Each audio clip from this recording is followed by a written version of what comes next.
Hey, all right, everybody. Welcome back to the Reel Down. Got a big show tonight. We're going to do something a little bit different. Jimmy isn't here. He's off camping in Gunnersville with his wife, so hope he's out there slaying them, staying warm. It's really cold tonight. We have a frost advisory in Alabama. You know, it's getting serious.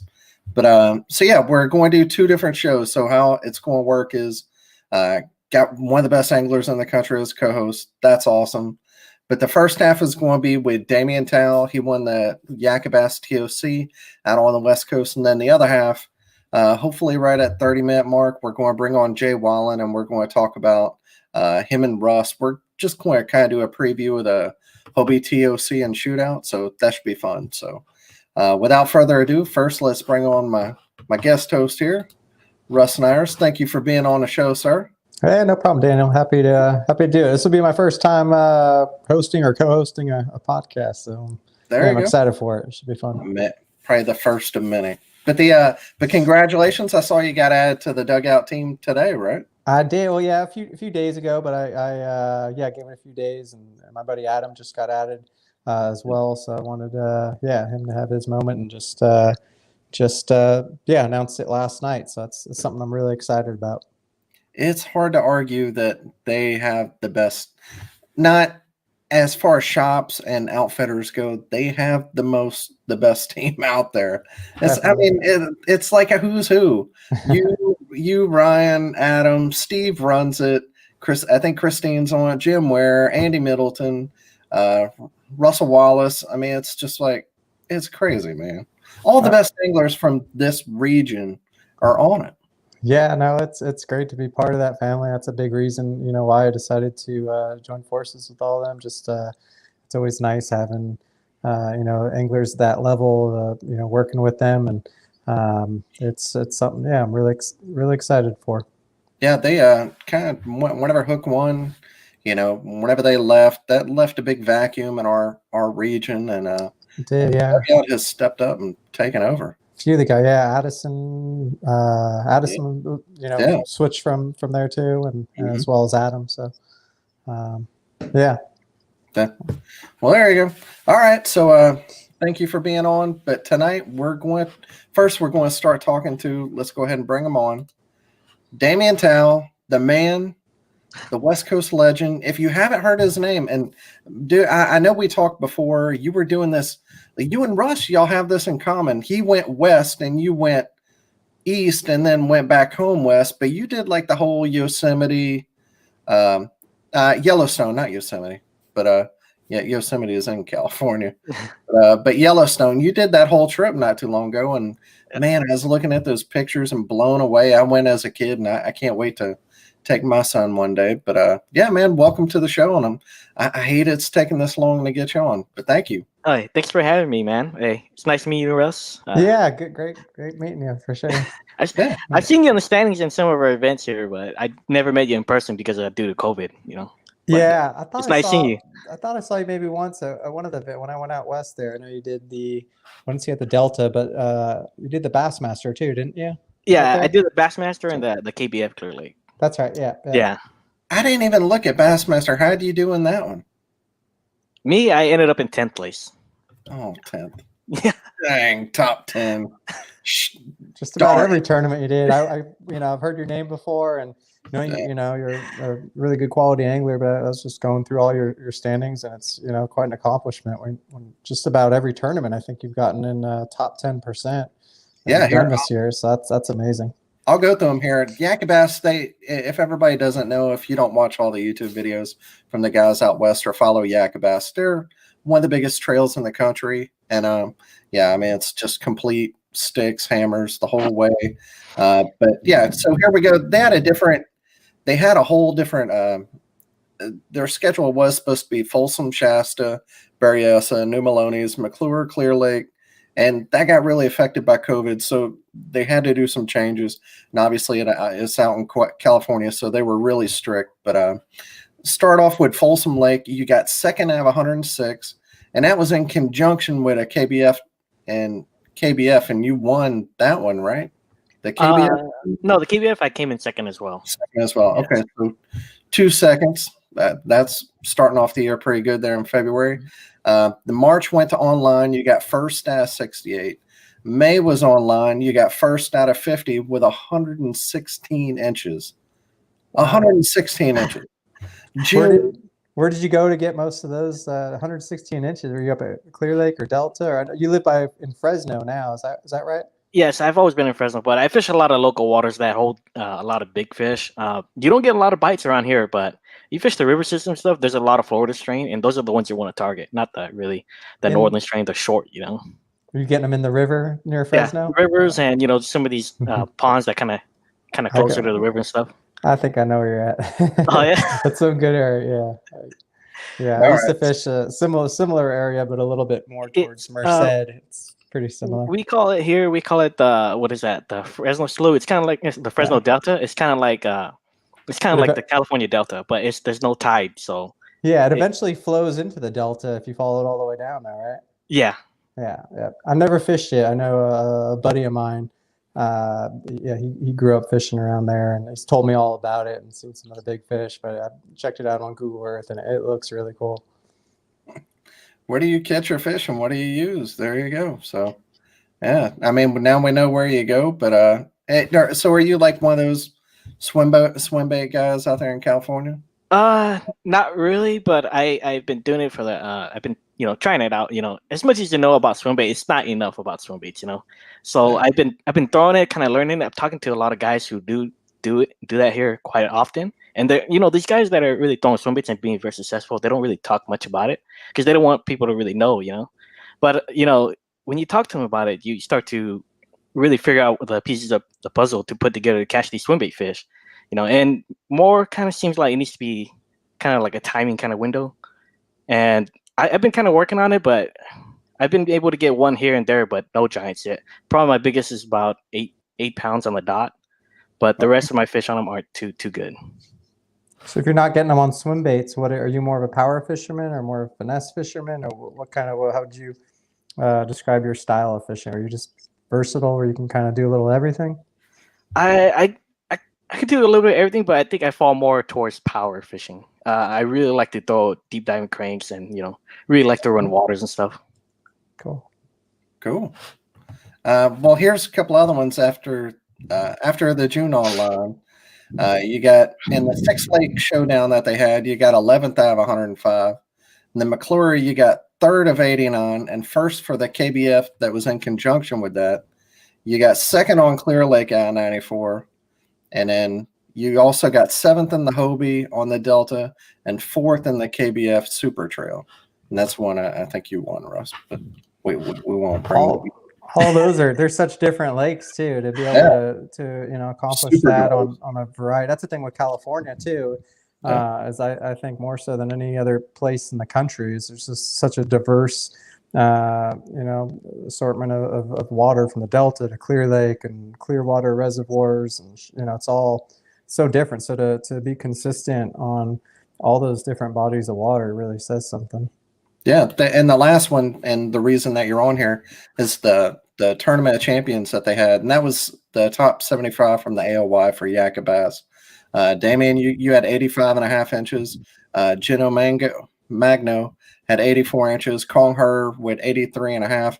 And Greg, if his video just came out on it, his last one, actually, the tournament video, Greg Blanchard, 81.75. So to get just like Russ is saying, to go from like Clear Lake or some of the other ones, and then to do that on Comanche, where you're obviously a super well-rounded angler to be able to do that on different kinds of bodies of water. Have you fished a lot of these lakes before? Because those are a ways away from Fresno, a lot of them. So have you traveled to those, or a lot of these tournaments, or a lot of these lakes you're going to?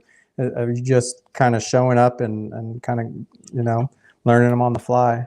For the first one, Lake Folsom, that was my first time there. I went in blind. I didn't know very much about that lake, and a lot of these lakes I had fished it maybe once or twice. Clear Lake, this was my 4th time fishing it, and McClure is a pretty close lake to me, but the Comanche, that was my 4th time fishing it too. I pre-fished it the week before one day, and then I went in tournament day. That was probably about it. I mean, these lakes, if you think about it, the clear reservoirs, they kind of fish similar to each other, so they're not too hard to pattern if you kind of figure out what the fish are Yeah. actually doing. You know? Comanche, McClure, Maloney's, all of those are all pretty similar. But then you Yeah. know you go to something like the Delta, which is completely different, and Clear Lake is another spot where it's a little different. But there are some differences, you know, between like Comanche and McClure. I know Comanche's a little bit more from. I mean, last time I was there was probably 18, but I remember it as being more of a largemouth fishery, where places like McClure,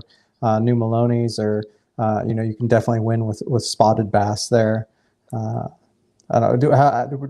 What were you? Were you when you were fishing Comanche and McClure? Were there spots or smallmouth or largemouth, or what were you targeting? Same thing with Folsom too. Folsom, actually, you can win on all three species there. Yeah. For McClure and Comanche, you know, you'd say there was more largemouth at Comanche, right? Yeah. Or yes, but it's kind of switched up kind of now. You know, is it? I'd say yeah. last time I was there was 20 years ago. So there's been a lot of big fish coming out of McClure right now. A lot of big largemouth. I've heard that. Giants. You know. But does Comanche still have? Do they have spots and stuff there? Yes, they do. Okay. They do. They have spots, but it's really the largemouth you want to get on. But for right now, you're mainly catching the spots right now.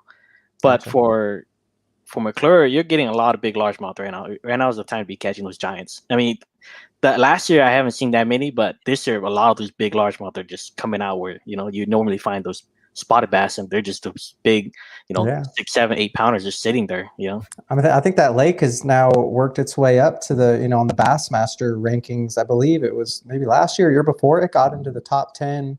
I think at least top 10 or pretty close to the top 10 in the country. It's really made a name for itself. Yeah, a lot of giant fish are coming out this year. I mean, for the tournament I had pre-fished the week before. I had about 27 to 28 pounds of fish for my best 5, and that happened really quick. And I was just sitting on a long tapering point that leads into the main lake channel, and I was just catching them over and over again. And I didn't want to beat up my fish because I don't generally beat up my fish during pre-fish, but it was just so much fun. I can't blame me. I've been there. And the tournament day, I went back. These fish had kind of, you know, dispersed, and because they were dropping so much water at the time, so these fish are always just spinning, moving. And I went back, and these fish weren't there. I was able to get only one from that area, and it ended up being my longest fish that I ever measured in a live tournament. So was that a largemouth or? Yeah, it was a largemouth. How big was it? It was 24 inches. Wow. Yeah. Nice. That's a mega no matter where you are. Yeah, I was surprised too, because I had thought that these fish had completely left, and then luckily one stayed back, and I was able to get that fish. Good job. That's awesome. It's crazy out there. So with the Tournament of Champions, let's kind of talk about that. It was a one-day tournament, and I believe I didn't write down the exact fish that you had, but you had like a pretty consistent bag. It wasn't one big and a small. They were all like 16 and a half, 17, right around there, right? Yeah. So was that the Comanche, the TOC? Yeah. Okay. What was that, Daniel? How do you catch them? How did I catch them? Oh, okay. Well, I'll talk about my pre-fish a little bit. Okay. Yeah. My pre-fish, I honestly only caught 2 fish that were non-scoreable, and that was my one pre-fish day. But during my pre-fish, I wasn't actually trying to catch fish. I was just out there graphing and trying to just look to see what the fish are actually kind of doing. Like I'll sit in an area, and then if they pull up on a spot, I see what they're doing. If they're pushing bait or they're not pushing bait, see if the wind is determining where they're going. And what I did during pre-fish, I just really kind of kept an eye on what they're doing. And I threw my big swim baits, and really my big swim baits was really to just locate quality fish. I didn't try to really catch them. And I found an area that had a lot of wolf packs of a 2.5 to 4 pounders just swimming around that will follow it. And they're sitting on top of these islands, but they'll keep moving in and out. So, and I found my general area I wanted to go during tournament day, and then tournament day I went there, and I know that for that lake during this time of year when it's really tough, when the lake hasn't really transitioned over, the bite is really tough. So you need to capitalize on that early morning bite and get a 5-fish limit early. If you didn't get your 5 fish between 9:30, you're gonna be struggling to the last minute. And that's basically what I went. I went to go get an early limit, and then started to really go deeper and deeper into the main lake channel where the bigger ones are sitting out there. Were you throwing the swim baits first thing in the morning as well as into the afternoon, or did you switch it up? Did you start off with bigger swim baits and then transition to like the smaller ones as the bite got tougher? Or, You know, I first thing in the morning, I didn't catch them. I was throwing a jig. I was looking for, to just fill a limit of quality fish. I threw a jig. I got no bites. Then I threw a jerk bait, and I caught one keeper. And then after that, it just kind of died down. But I kind of let them settle down. And every time I get to a spot that's like that where there's fish in the area, I turn off my units. I turn off everything, and I just let them, do their thing down there. And then I fished off a little bit deeper. I threw a Carolina rig. That's the one I catch almost all the fish on in these tough lakes, these clear body reservoirs. It's a Carolina rig, and really working with my leader length and different baits on it. And I was sitting up shallow, and I was throwing out deep and dragging it up. And that's just the way they seemed to want it. They didn't really want it throwing it up shallow and then dragging deep. Yeah. I've seen that before. Are you using more like creature baits or craws or like straight tails or just a little everything? I throw everything. And for that particular day, it seemed like every time I changed the bait to a different profile, I got bit. As soon as the first cast, I changed it, I got bit. And it seemed like the color didn't really matter, just more of the profile. But every time I did switch up, I caught one. Like what determined? I've never understood that. Whenever you're throwing a Carolina rig, how do you know which bait to go to? Besides just trying to rotate them to get a different one to bite. What says, okay, today's the day I'm gonna throw a stick bait, or today I'm going to throw a lizard on there, or whatever it is? For these clear body reservoirs, what always catches them is a brush hog. If you throw a brush hog on a Carolina rig, you will always catch these spotted bass. They just have to eat the brush hog. Full size or baby? I throw all three, but I generally start with the full size. Really? And you're getting they have the on medium that full size, huh? Yeah. That's cool. I throw the medium too, and it's new, and it gets bit, So basically, and what's really important about these clear reservoirs, because the fish are always suspended when it gets tough. Especially this time of year, yeah. When they're drawing down the lake, yeah. And what a lot of people don't really look into is the leader length. And leader length is so key for these suspended fish. I generally start with a 4-foot leader, and then I'll work my way up to an 8-foot leader. And 8-foot leader? How do you cast that? You gotta lob it out. How do you get them with the net? How do you net them with that long leader? You hold it up all the way up, and then you just try to keep scooping to get them. 8-foot leader. Yeah. Did you ever try messing with? I've done it sometimes. Where they make these little. It looks like a bullet weight, but it's actually a piece of foam, and I'll peg that to my brush hog and actually make it either float up or just kind of suspend. Just give it a little more buoyancy. Have you ever tried doing anything like that with them? I have not, but now I am. All right. I've seen people use like earplugs. Yeah. They'll put them in like a tube or something like that to get them to. Yeah, I forget who makes them, but they make it looks just like a bullet weight. It's black and it looks like a bullet weight. They made them in a couple sizes. I can't remember who makes them, but I did that. I don't throw Carolina rigs a lot, but I started messing with that, and I've had luck with that. Just keeping it off the bottom a little bit and just giving it. When you are working it and it falls off a little shelf or something, it almost just hovers there. So what's your line setup? You're going. Like, can you tell us a whole rod reel all the way down to the bait setup? Oh, yeah. Okay, so for my rod, I have a Power Endurance 711. Oh, 795 power. 795 Power Endurance. And then for my reel, I have a Corrado K XG, which is an 8-gear ratio. And then I have my main line is 16-pound FC Sniper. And that's my main line. That's fluorocarbon. And then I run a 1 ounce to 3/4 ounce tungsten, depending on the mood of the fish. I change up my weights all the time, and then I use these tungsten clackers where you set them in between the tungsten weight and the swivel, and that makes all the noise. And do you like that better than like a bead? You think? Oh yeah. Because the bead over time, the tungsten will crack the bead. Yep. And then it will bust your knot over time, or the bead will start to chip away and it'll start to cut into your knot, and it would break off on a good fish. And, and especially these deep reservoirs, there's a lot of rocks, so it's gonna be hitting all these rocks down there. It's gonna be scratching that bead up and stuff. I've only used beads. There you go. Yeah, depend if you're on more of a silty lake or fishing something like a Tennessee River ledge where it's just kind of shell beds and hard bottom. Yeah, but those lakes you're talking about, there's a lot of really chunky rock. It's hard to throw a Carolina rig when it's really chunky rock though too, just as far as getting snag and stuff. Do you have to deal with that a lot when you're fishing those reservoirs out there with the Carolina rig? Yeah, you do, but there's a certain way you have to really work the Carolina rig to not getting so much snags. But you have to almost really be swimming the Carolina rig. You just have to be swimming it, and it won't get snagged. If you let it sit, it's gonna get snagged. Yeah, or maybe doing shorter casts where you're working it a little bit more vertically rather than bombing it out and having that kind of angle the line like this rather than like that. Maybe. Huh? Yeah. And then your end line, that's a mono. No, it's fluorocarbon. Fluoro, okay. Yeah. What pound was? I know you said 16 on the main line, but how much for the leader? I'm using 8-pound leader for Comanche. Comanche fish are very line shy. They're very smart. They're very finicky, very smart. If they sense you on the above them, they won't bite. You'll see them literally on the graph follow your bait all the way down, and they won't pick it up. And that kind of comes to show that they're really line shy there, and you have to really downsize your line to as small as possible to get. 8 pounds is the lightest I'll go for my Carolina rigs. If I was drop shotting, I'd go down to 5-pound on fluorocarbon. And do you use just a standard like EWG hook, or is there a special hook you like? Like imagine a pretty light wire, just so because of that thin line.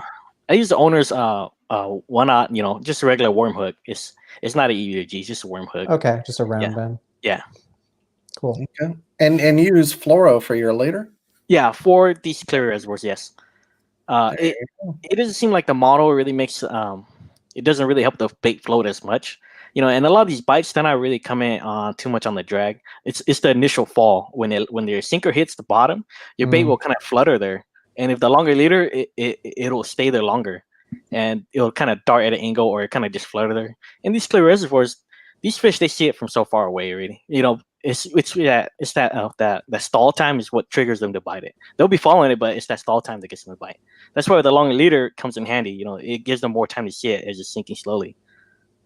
Wow, that's cool. That's some cool stuff there. Yeah. So how fast are you reeling it? Are you just going slow, or is it more like almost a biffle bug where you're just kind of knocking it, and you know what I mean? Like, are you kind of moving it more like a slow crankbait, or are you? Or you just? I was thinking, from what I kind of picture, I'd imagine you're probably not even dragging it that far. You're more just casting it out and waiting for that fall. And if you drag it a little bit, don't get anything. Are you just casting out again just to keep it, in a sense, in that strike zone where most of the strikes are coming right when it hits the bottom and that lure just starts falling? Or are you dragging it a long ways? I'm dragging it a long ways as well, but my better fish had came off just the initial fall. But when you're dragging it, I was dragging it quite fast. I just lift it, and then I'll stop it and keep pressure on it, and then just reel down and lift it again. And I just make sure I have bottom contact all the time. I just don't give any slack. If you give slack, it falls into those rocks. Yeah. So I just kept pressure on it, just keep pulling it, stop, and then just slowly reel down and pull on it and stop and just hold pressure. And then they'll pick it up. And with that long leader, they pick it up. They're not going to let it go. They won't feel you either.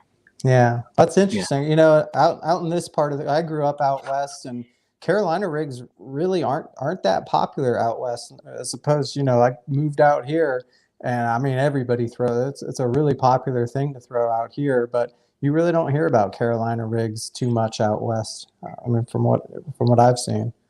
Have you noticed that too? Do you feel you know a lot of people that are also throwing Carolina rigs, or you think you're kind of doing that to be a little different? For here, I don't really see a lot of people throwing it. It's kind of something that's kind of forgotten. That's how I felt. Yeah. Like a lot of the old timers I fish with, they still throw it. It's kind of a technique that's a staple. It always works, but it's kind of like, these cooler stuff has came out, and everybody wants to jump on the hype and stuff. And these stuff that we should be throwing, is still gonna catch them. Especially on those pressured lakes like California, where they see everything. Just thinking outside the box and doing something different. Yeah, it's smart. And Carolina rig, you can be so versatile with the Carolina rig. You can change your leaders, you can change your weights, you can change baits, change hook sizes, you can change everything up on it and really present them something different. And all in all, you just get more and more bites as you change your baits and adapt to what's going on. Yeah. And very still, cool. with the brush hog, you're only using a 1/0 hook. Yeah. Small. Wow. Okay. These fish, sometimes they'll pick it up. If it's too heavy, they're gonna drop it. Comanche fish are just kind of weird like that when they're tough.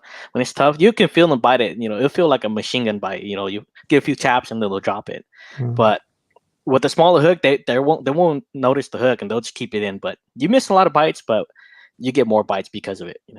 How deep are you fishing in like that 20, 30 foot range? Or going deeper than that or shallower? I fish my Carolina rig anywhere from 20 to about 75 around there. 75. Really? Yeah, those fish that are out there and around 80 feet, they're not on the bottom 80 feet. They're suspended over there. Oh, so you're getting them before I get what you're saying. So and you're getting largemouth. Largemouth. Wow, that's and really cool. These fish will follow it down. You'll see them follow it down, and then when as soon as you hit the bottom, you'll feel those fish on. And that's generally the bigger ones that bite that are all the way out there. They're willing to follow all the way down and eat it out there in about 70 feet. They'll eat that. They'll eat that out there. That's cool. Yeah. Dang, I'm like blown away. No, me too. Man, that's good stuff right there. That's not the typical stuff that you hear. I'm sure a lot of people are taking notes on this. It's these suspended fish. It's that's kind of like what I really like to fish on these pressured lakes. When they're very pressured, they're kind of easier to figure out because they're gonna just pull out to these main channel and sit somewhere where they're kind of safe out there, and they're easy to target. They're fish that people don't really target much because everybody wants to fish the good looking stuff, everything that wants to find all the stuff that is really fishy. But really, these big ones are just in the creek channels or in these deeper saddles, and they're just relaxing out there and suspended. And really, those fish, you don't need too many of them. You only need 5 of those fish to bite. And if you get 5 of those fish, that's a winning bag for these tough lakes. Yeah. So you're using your electronics a lot and covering a lot of water and kind of finding these suspended fish first before you cast, or what do you do?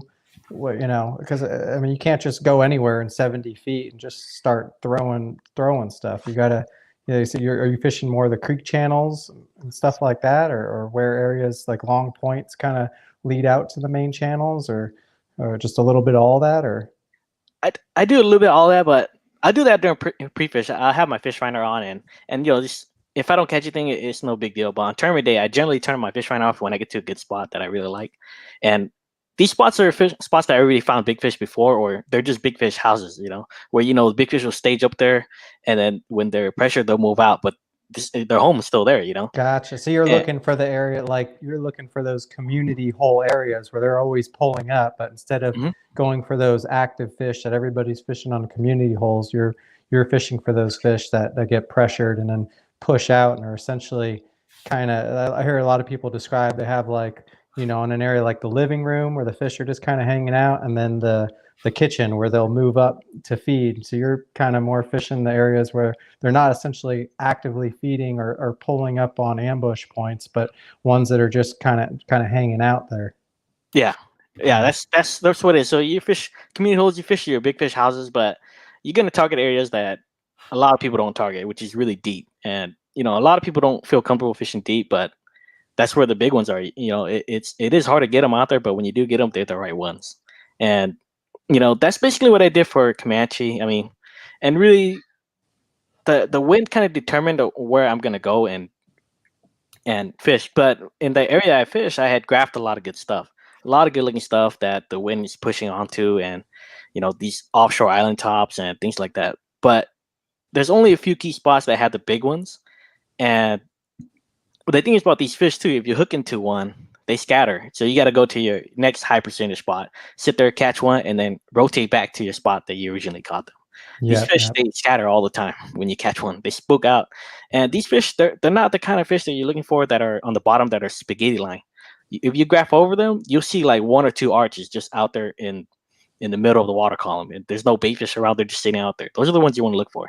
So when you find those though, then you go back during the tournament and you don't use your electronics. Are you ever like, man, are they still here? Like when I came out here, there's only a few fish. Like this could easily just like leave, Well, what I do is I turn my fish finder off, and I just, if I don't graph them, I don't think too much. I try not to think too much about it. I still fish it because, even if you don't graph them, they will show up. They will show up. And if you sit there long enough, one will come out and grab it. And what I want to do is I would just sit there long enough. I commit to it, and eventually, if you catch one, a few bigger ones will pull up to it with it. Cool. So you just get a milk run. You get a few of these areas, and just like you said, once you get one, they spook off. So you just have a milk run. Like, how many spots do you have in your milk run, do you think? For Comanche, I had 4 spots that had these big ones on them. And my first spot actually was very productive. I caught a lot of fish there, and then as the wind changed, I moved out further to the main lake, and because the wind was blowing to the north end of the lake in the morning, which is it was blowing to the south end of the lake, which is blowing away from my first spot, and I kind of got them there, which is kind of weird because they generally aren't there if the wind is blowing that direction. But at about 9 o'clock, the wind had changed, and the wind had blown to the island top, so it had blown from south to north. So I went to the first island top that's furthest out, and that's where the fish were at. The fish were being blown from the main channel onto that first island top, and I was able to catch them there. And then I basically found another spot that was next to it, and I caught them there as well. So I just rotated all 3 spots, and then I didn't even get a chance to fish my other spot. It was just pretty good. Gotcha. Good deal, man. We don't want to hold you up anymore. Is there we appreciate you being on. Is there anybody you'd like to thank that makes this easier for you? Well, thanks to you guys for having me on. I mean, this is my first time being on a podcast, and it's actually pretty exciting, you know. Yeah. And it was nice meeting both of you guys, Rus Snyder. Yeah, Damian. That was a really great conversation. That was fun. Well, cool. All right, man. Well, yeah, be good, and I'm sure we'll talk to you again before too long. All right. Nice talking, Damian. Nice talking to you guys. Later. All right, we'll have Jay on here in just a second. He's getting on here. Oh, yep, he'll be on here in just a second. There he is. Jay, what's up, man? Can you hear us?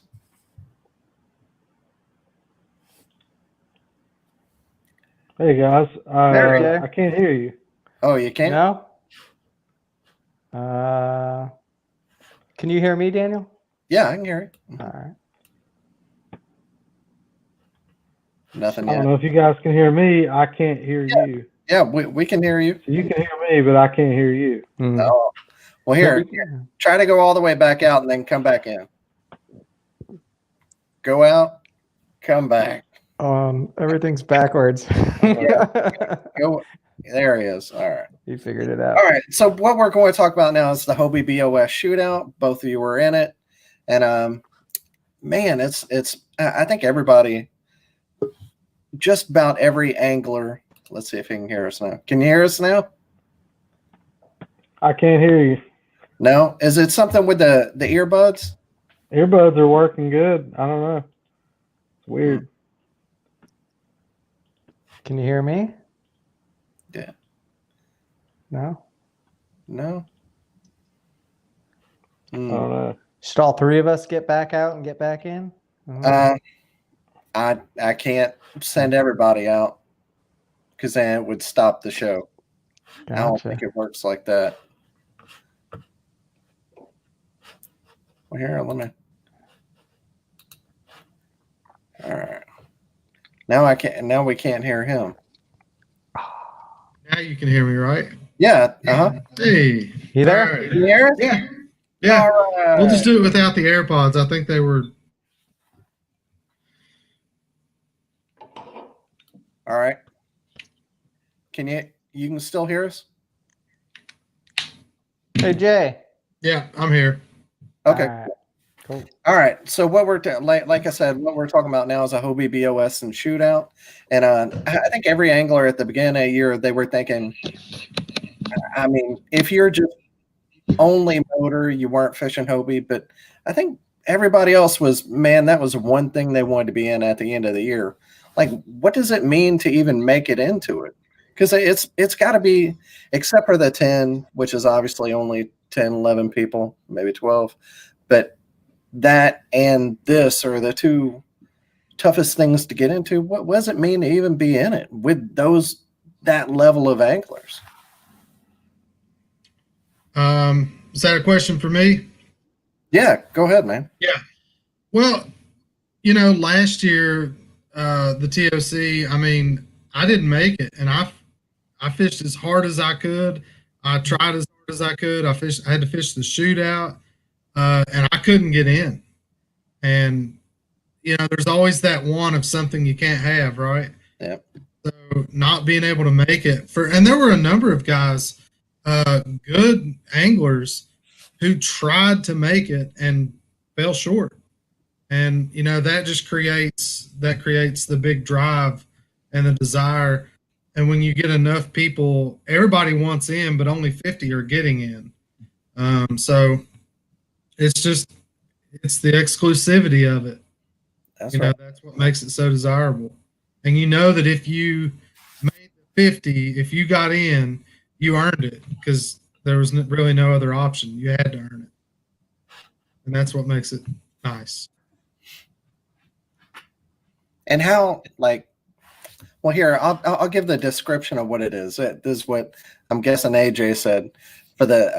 It says, the most prestigious championship in competitive fishing comes to Knoxville. 50 anglers from all over the country have earned their opportunity to fish in this exclusive event. The top 10 placing anglers will be paid a minimum of $60,000 in cash. And the top 10 placing anglers, the top placing angler will earn a spot for the Team USA in the 10th Hobie Fishing World, a large championship class fishery with unlimited options for anglers is going to produce some amazing show as a kayak fishing world watches and a new grand champion is crowned. And this is a big body of water. It's can you kind of give everybody a breakdown of what all water it includes? Because both of y'all have pre-fished already, right?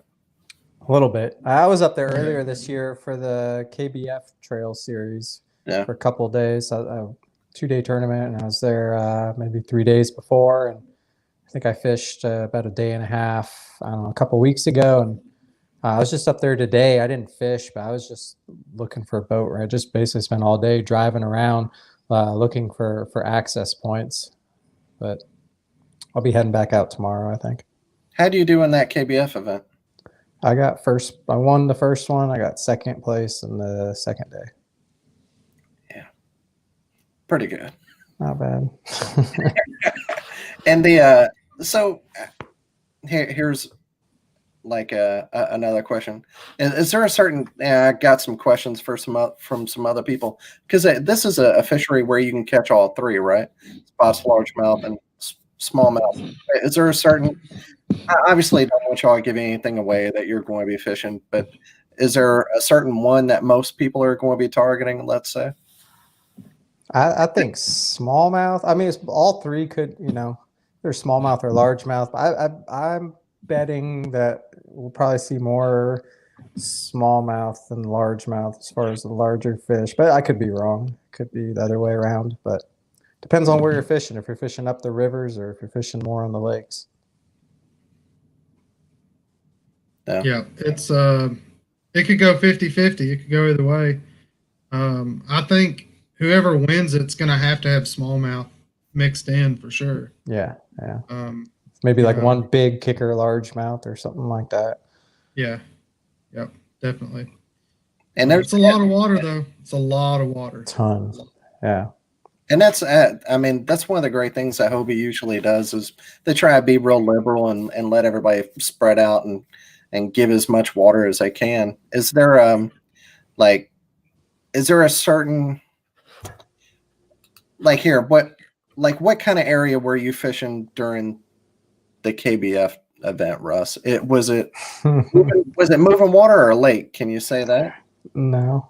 I mean, it's a lot of money. I don't want to say anything you don't want. I might try throwing a Carolina rig in 70 foot of water now, to be honest. That was some interesting stuff that Damian had to say. That really made me think. Well, I tell you from my experience out there, there's not a lot of places where the water's not moving. Yeah. There's a lot of water that moves through the lakes, the upper reaches of both lakes. There's usually a fair amount of current no matter where you are. So yeah. Especially if they're generating, which they have been a lot. People tell me though that, the two lakes above there, Cherokee and Douglas, and all those, this is the time of year where we're trying to draw the lakes down to winter pool too. And what's interesting is, talking to a few guys, some of them think that, right now they're generating the crap out of everything and there's a lot of current. But with this forecast that we have, we don't have a lot of rain in the forecast. And there's a good chance that a lot of these lakes might hit winter pool by the time tournament time comes around. So if that is the case, we might see a major shift where there isn't really much current even up the rivers. So then a lot of the stuff that if you've even practiced before, it's not really going to matter so much because it's changing so fast right now. Everything's transitioning, and it's been a tough bite just about everywhere, at least the state of Tennessee that I've seen. This has got to be the 8 years that I've lived here. I think this is probably the toughest month of fishing, except maybe during periods of crazy cold weather in January or something like that, or if it's just horrible conditions. But it's been a really, really tough month of October in Tennessee, and a lot of that's just because of the unseasonably warm weather. We've had a few cool nights, and it's just now finally starting to cool off at night, which really should help. But a lot of these lakes, you're still seeing water temps in the mid to high 60s. It should be around 60 or even high 50s by this time of year. So, and it's going to drop. I bet you it gets, even though we do have some pretty warm temperatures in the forecast, the days are getting shorter. Even though it's going to hit 70, mid 70s a lot this next couple of weeks. The overnight lows are dropping, and the days are getting shorter. So when you have cold temps at night and the sun doesn't come out as long, it's going to just automatically, these temps got to start dropping a little bit. And hopefully that triggers them to start schooling up and feed. And there's a lot of suspended fish right now is the thing. There you go. Is there, are both of y'all fishing the shootout as well, or just the TOC? I actually haven't decided. I'm not sure. I need to spend at least another day on Teleco. That's me. I haven't fished Teleco much. Undecided at this point. I haven't fished Teleco too much yet either, a little bit, but I don't know. I haven't really given it much thought yet. I don't know. I don't know how do you take your time away from practicing, or you don't want, if you've already found something, you don't want to beat them up, or last year at the 10 there was a 10 invitational, and me, I was hanging out having dinner a couple days before the tournament with Cody and Josh Stewart and Matt Scotch, and we were kind of talking about it, and we kind of thought it was smarter just to spend that use of time scouting out as much water as we could, rather than finding an area that had potential to win the tournament and be kind of forced to stick it out there and beat those fish up.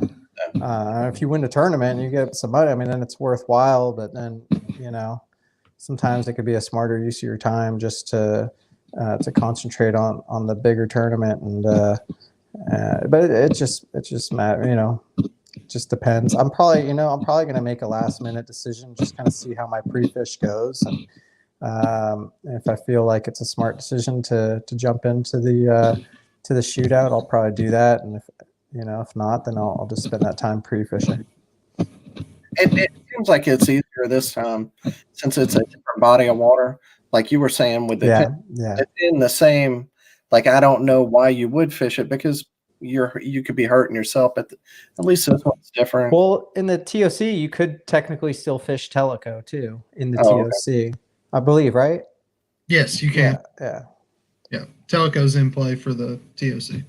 So maybe, let's say you have, let's say I'm pre-fishing and I want to fish somewhere on Fort Loudon. I find a good area on Fort Loudon a few days before the tournament, and I'm like, all right, this is going to be the spot. But then I want to spend, the day that the shootout is happening, I feel like, hey, this will be a good day to maybe fish Teleco and just kind of go on a whim and use it as a day of pre-fish. I pretty much have to already have something lined up that I plan on fishing in the TOC in order for me to, I think, do the shootout and fish Tellico and just use it as a day of pre-fishing. And if I stumble onto something, great. And if not, then at least I not beating up the fish that I'm planning on fishing for the TOC. Yeah, that makes sense. The is there just somebody asked this question as well? Is there somewhere like everybody who's going to fish a shootout or TOC that they have to go eat or something they have to go see, since both of y'all have been there before? Like some places have that one restaurant or that one that has the pie. Like you gotta go there. I mean, downtown Knoxville is right there, and there's no shortage of fun things to do around that area. Lots of great restaurants. I've been around. I forget the names of them, but Calhoun's on the River is a pretty cool place. I've heard of that. Yeah, it's right there at Volunteer Landing. Cool. I've never been to Knoxville. I've driven through there, like going to Gatlinburg and all that, but I've never been there. Too much orange. I hear that. War Eagle. No, I know you're Kentucky, I'm sure, right? Oh yeah. I see the Eastern Kentucky diploma back there. EKU. Oh yeah, yeah. Yeah, but I'm a UK fan. Yeah. We're all go Big Blue. I lived in Lexington for a year whenever I was a kid. And okay, so you know a little bit about it. Oh yeah, man, them people are as hardcore as anywhere else. Especially with our basketball. Yeah. I was there during the Patino years. The best. Wasn't it Patino? Yeah. Yep. That's right. So, is there anything else people like? Let's say somebody's coming for the shootout. Any other advice or anything else you could tell them? That people, I know you don't want to tell anybody that's in the TOC. Like, you don't want to tell them a dang thing, but maybe the shootout people. I heard Tellico has some nice smallmouth.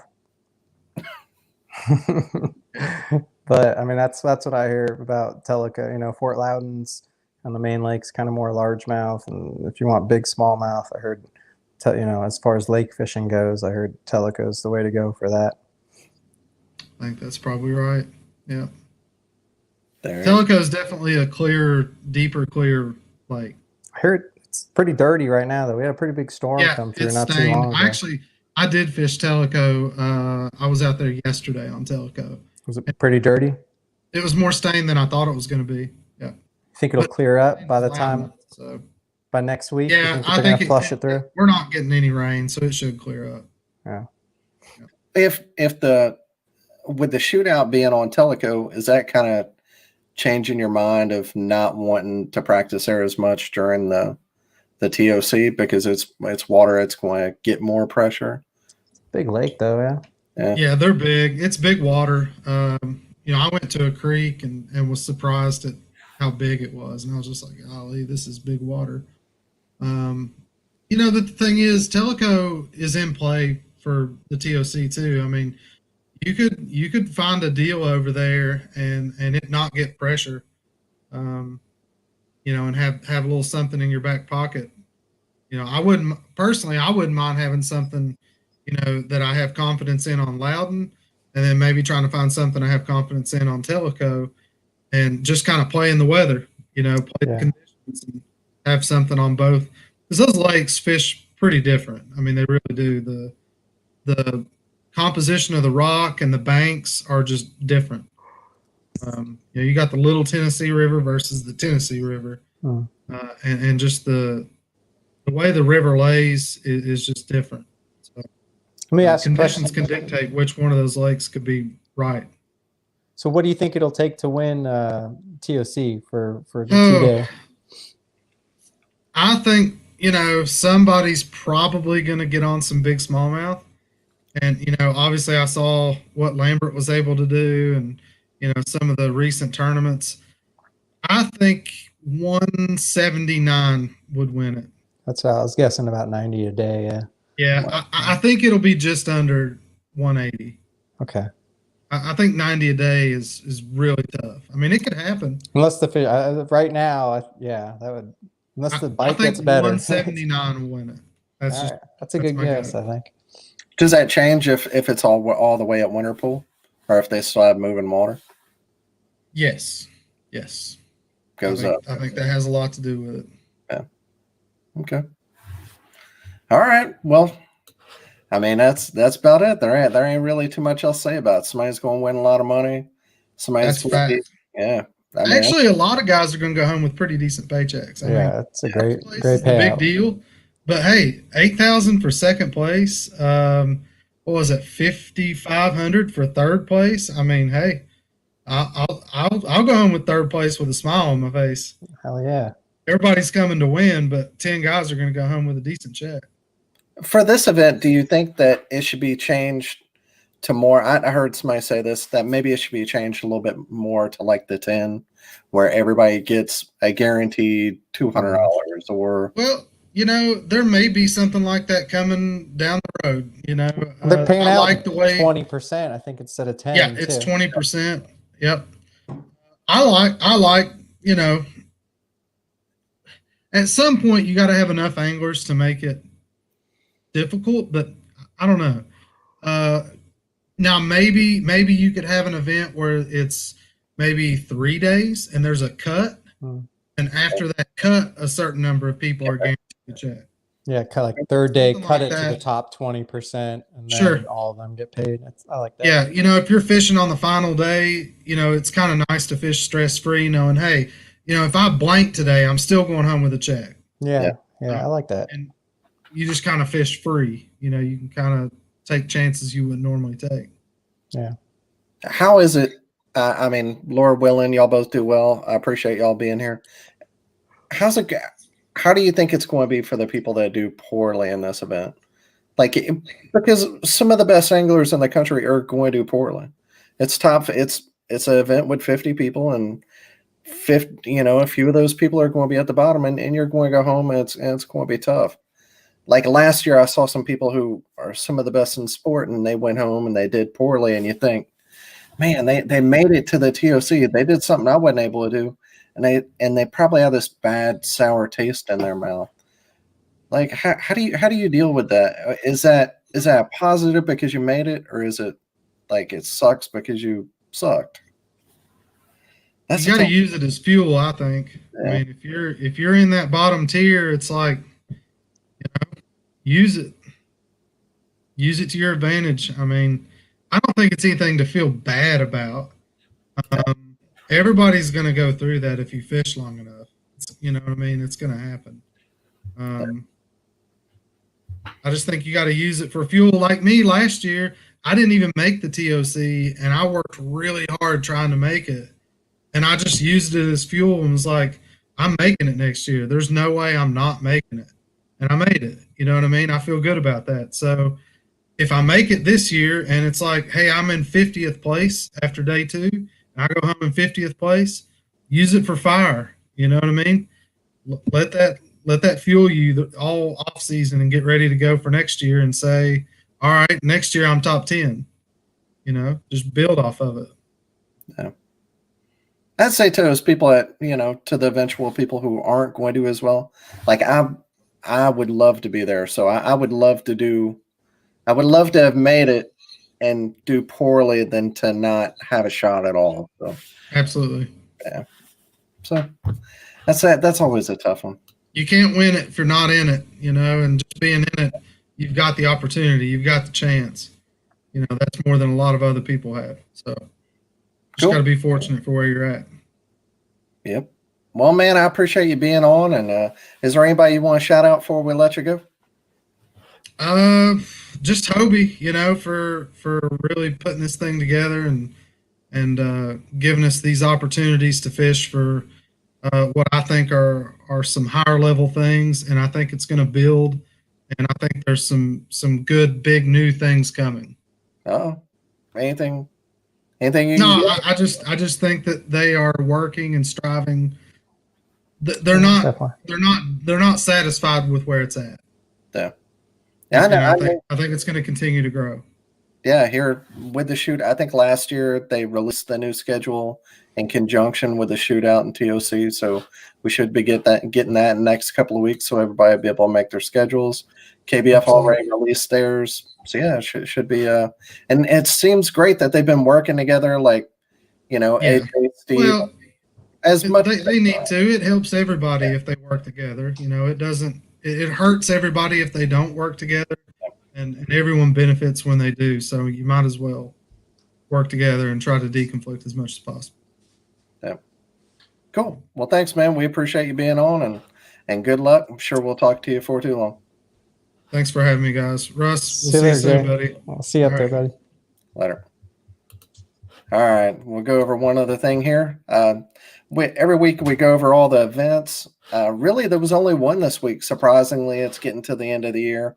But Carolina Kayak Anglers, they had their Blair Fish project. It was a benefit for Drew Blair, who lost all his fishing gear was stolen. That sucks. Like, saw Ryan, he got all of his rods and reels stolen. Oh, I think people are like thieves are more aware that our gear costs more now. it seems that way, doesn't it? Yeah, it seems like it's happening more and more. But Henry Vegian, I always say his name wrong. That dude's a hammer. But had 41 anglers. He got first with 82 3/4. Jeremy Hicks in second with 78.5. And Eric Nelson in third with 74.5. Usually we talk about 20 different tournaments. This week was only one. So it's definitely the end of the season there. Yeah, But, it is, isn't it? yeah, the 7th, if you want to sign up for the Bassmaster event on Chick, you have until the 7th to sign up for that so just a few more days. It's like this weekend. Yeah, you guys better get on it. That's right.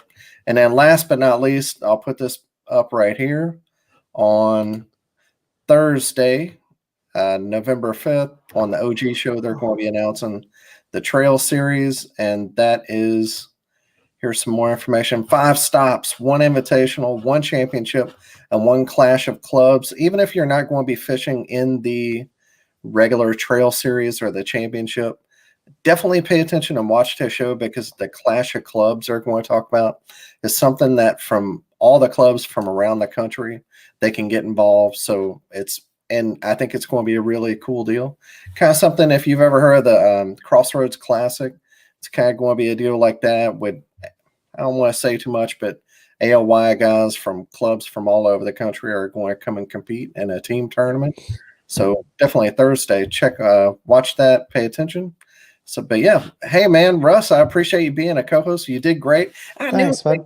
I don't know that, like, I've been to California, but I don't know the geography like you do, where all the different lakes are at. That was cool that you knew like exactly where dude was fishing. Yeah, no, that was cool, especially talking to the West Coast guys, just growing up there and getting to talk about those lakes. I really enjoyed that conversation, Damian. That was some cool stuff. Carolina rig, 8 foot.